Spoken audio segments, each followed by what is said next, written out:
我们的注意力是不是常常像脱缰的野马，不受控制地奔腾？思绪万千，情绪起伏不定，这都是因为我们的专注力在流失，意识的自由度不够，定力也因此变弱了。越来越多的人开始尝试冥想，希望让思绪安静下来，但真正能每天坚持高质量静坐冥想的人却寥寥无几。这是因为我们常常把冥想想得太过复杂，把它变成了一种形式、一种仪式，甚至一种神秘的行为。我们以为冥想必须在特定的地方，盘腿闭眼，双手结印，甚至还要点香、放音乐、换衣服。其实，当你认为冥想需要满足这些外部条件时，你就已经陷入了误区。静坐冥想固然是好方法，但如果它脱离了我们在日常行住坐卧中的正念和定力，就失去了本身的意义。这样一来，你也很难在冥想上取得实质性突破。真正的修行并非要在杂念纷飞、充满无意识行为的生活中硬挤出时间来静坐冥想。我们真正要做的是以正念和冥想的境界去生活。静坐是术，而生活中的正念才是道。当你真正领悟到冥想的真谛，就不会再拘泥于任何形式、时间、空间的限制。此时，你会将冥想融入日常生活，随时随地都能进入禅定的状态。只有达到这样的境界，冥想才能最大程度地转化你的生命。现在，我来分享2个让你随时随地进入冥想状态的训练心法。心法1：全意识感受。我们常常观察自己的念头，观察思维的自动化反应模式，同样也可以观察和感受外在世界。但要记住，所谓内观是用内观，而不是向内观。这意味着你要用你全部的完整的意识去观察，而不是用你的头脑思维去理解、分析和评判。从这个角度看，我们平时与外部世界接触时，绝大多数时候都不是在纯意识层面，而是在不知不觉中滑入了思维的陷阱。因为当你看见、闻见、听见、接触到外部世界时，你已经习惯性的在第一时间加入了许多自己的概念。正是这些你加入的东西，在一瞬间吃掉了你的意识。所以有人说，当你欣赏一朵花时，要警惕，你的能量可能已被这朵花消散了一部分。就拿看花为例，当你走在路上，突然看到路边一朵花开的正盛，让你驻足观看，此时你可能会心生感叹：好美的花，这是我喜欢的颜色。路边怎么会长出这么好看的花呀？这朵花叫什么名字？是野生的，还是有人种的？你转念又想，多可惜啊，这么好看的花，转眼也会凋谢。你看，一朵花却生出了无数念头。要知道，你的每一个念头都是由你的意识能量转化而来的。当你念头升起时，也就是你以为正在起念的那个你出现时，这恰恰就是你的意识消散之时。我们不妨想想，假如这花不是生在路边，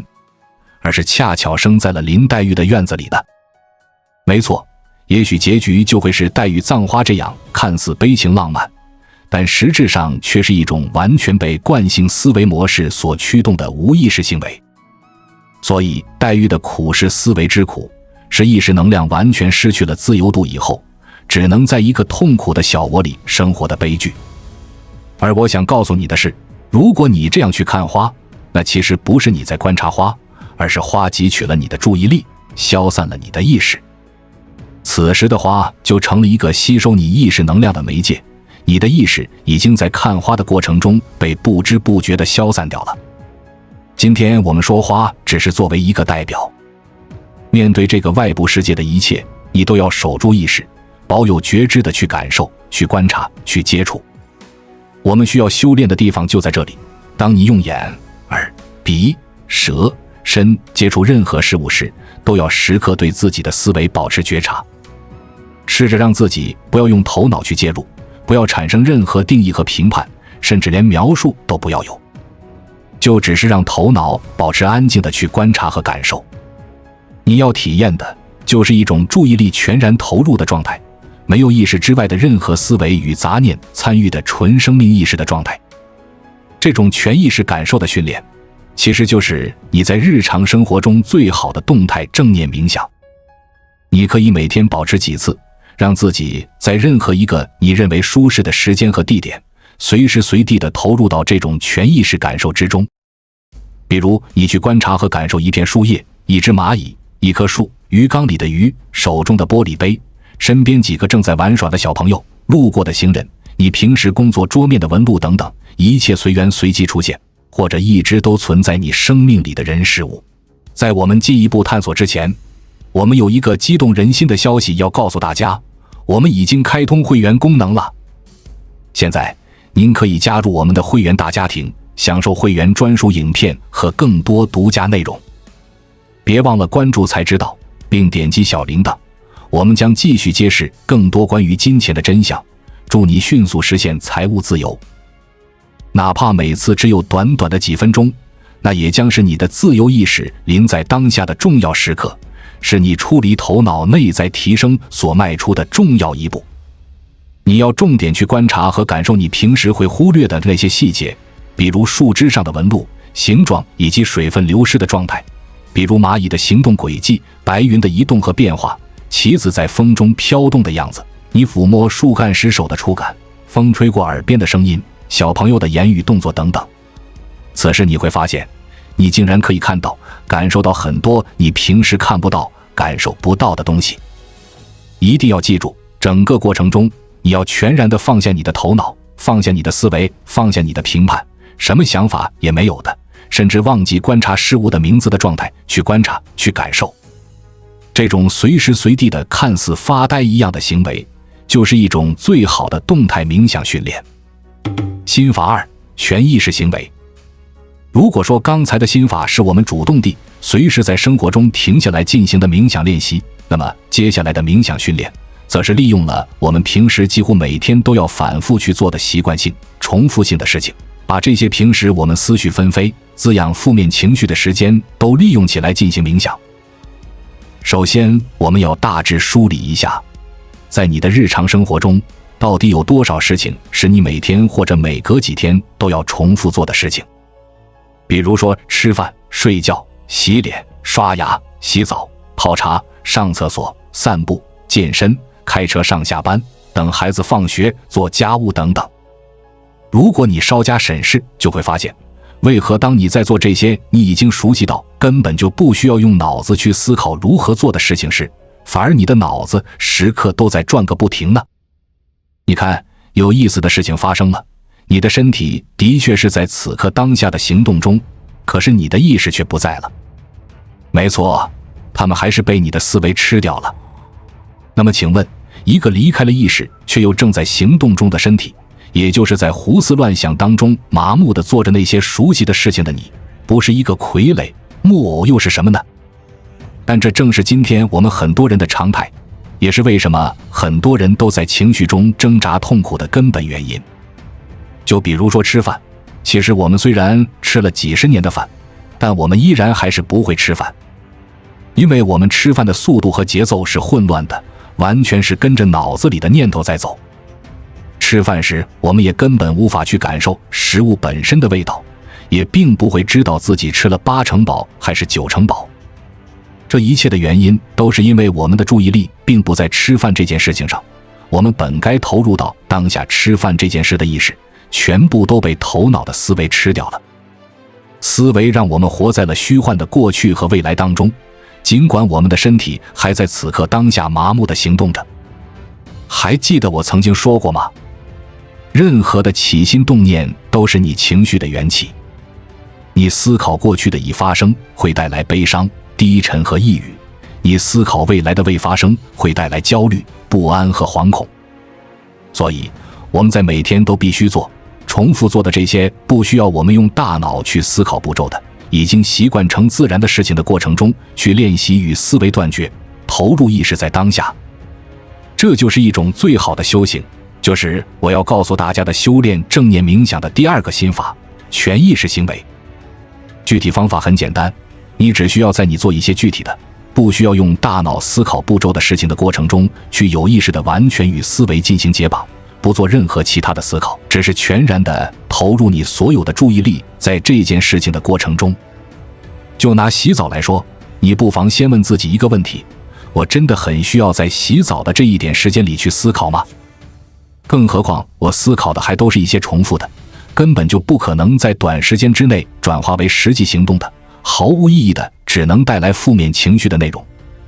答案似乎很明显，我其实根本就不需要这点洗澡的时间去进行思考。